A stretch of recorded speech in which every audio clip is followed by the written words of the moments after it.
on the vanity of existence. This vanity finds expression in the whole way in which things exist, in the infinite nature of time and space, as opposed to the finite nature of the individual in both, in the ever-passing present moment as the only mode of actual existence, in the interdependence and relativity of all things, in continual becoming without ever being, in constant wishing and never being satisfied, in the long battle which forms the history of life, where every effort is checked by difficulties and stopped until they are overcome. Time is that in which all things pass away. It is merely the form under which the will to live, the thing in itself and therefore imperishable, has revealed to it that its efforts are in vain. It is that agent by which, at every moment, all things in our hands become as nothing, and lose any real value they possess. That which has been exists no more. It exists as little as that which has never been. But of everything that exists you may say, in the next moment, that it has been. Hence, something of great importance now past is inferior to something of little importance now present, in that the latter is a reality, and related to the former as something to nothing. A man finds himself, to his great astonishment, suddenly existing after thousands and thousands of years of non-existence. He lives for a little while, and then, again, comes an equally long period when he must exist no more. The heart rebels against this, and feels that it cannot be true. The crudest intellect cannot speculate on such a subject without having a presentiment that time is something ideal in its nature. This ideality of time and space is the key to every true system of metaphysics, because it provides for quite another order of things than is to be met with in the domain of nature. This is why Kant is so great. Of every event in our life, we can say only for one moment that it is, for ever after that it was. Every evening we are poorer by day. It might, perhaps, make us mad to see how rapidly our short span of time ebbs away, if it were not that, in the furthest depths of our being, we are secretly conscious of our share in the inexhaustible spring of eternity, so that we might always hope to find life in it again. Consideration of the kind, touched on above, might indeed lead us to embrace the belief that the greatest wisdom is to make the enjoyment of the present the supreme object of life, because that is the only reality, all else being merely the play of thought. On the other hand, such a course might just as well be called the greatest folly, for that which in the next moment exists no more and vanishes utterly, like a dream, can never be worth a serious effort. The whole foundation on which our existence rests is the present, the ever-fleeting present. It lies, then, in the very nature of our existence to take the form of constant motion, and to offer no possibility of our ever attaining the rest for which we are always striving. We are like a man running downhill who cannot keep on his legs unless he runs on, and will inevitably fall if he stops. Or again, like a pole balanced on the tip of one's fingers, or a planet which would fall into its sun the moment it ceased to hurry forward on its way. Unrest is the mark of existence.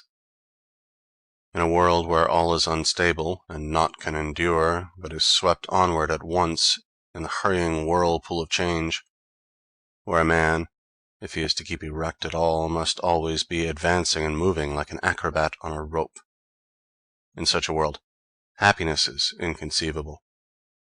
How can it dwell where, as Plato says, continual becoming and never being is the sole form of existence? In the first place, a man never is happy, but spends his whole life in striving after something which he thinks will make him so.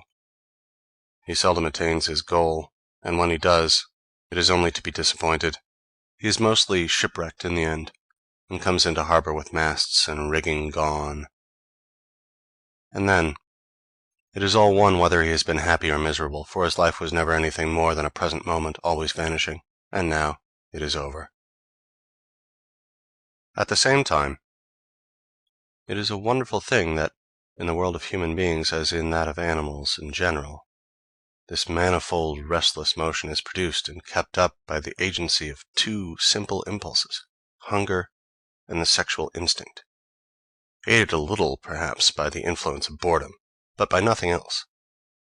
And that, in the theatre of life, these suffice to form the primum mobile of how complicated a machinery, setting in motion how strange and varied a scene.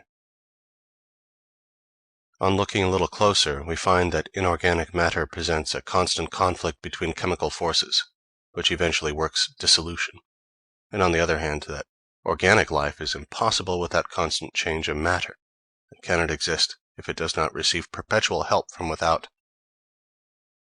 This is the realm of finality, and its opposite would be an infinite existence, exposed to no attack from without and needing nothing to support it. The realm of eternal peace, some timeless, changeless state, one and undiversified, the negative knowledge of which forms the dominant note of the Platonic philosophy. It is to some such state as this that the denial of the will to live opens up the way. The scenes of our life are like pictures done in rough mosaic. Looked at close, they produce no effect. There is nothing beautiful to be found in them, unless you stand some distance off. So, to gain anything we have longed for is only to discover how vain and empty it is. And even though we are always living in expectation of better things, at the same time we often repent and long to have the past back again. We look upon the present as something to be put up with while it lasts, and serving only as the way towards our goal. Hence, most people, if they glance back when they come to the end of life, will find that all along they have been living ad interim.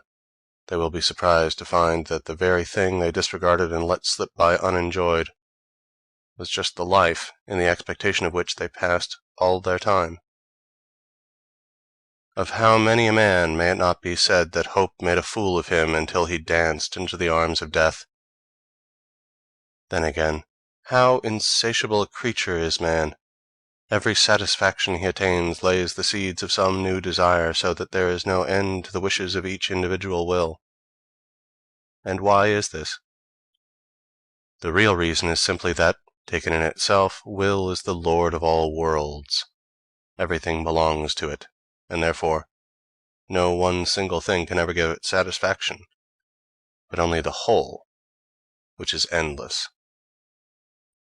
For all that, it must rouse our sympathy to think how very little the will, this lord of the world, really gets when it takes the form of an individual, usually only just enough to keep the body together.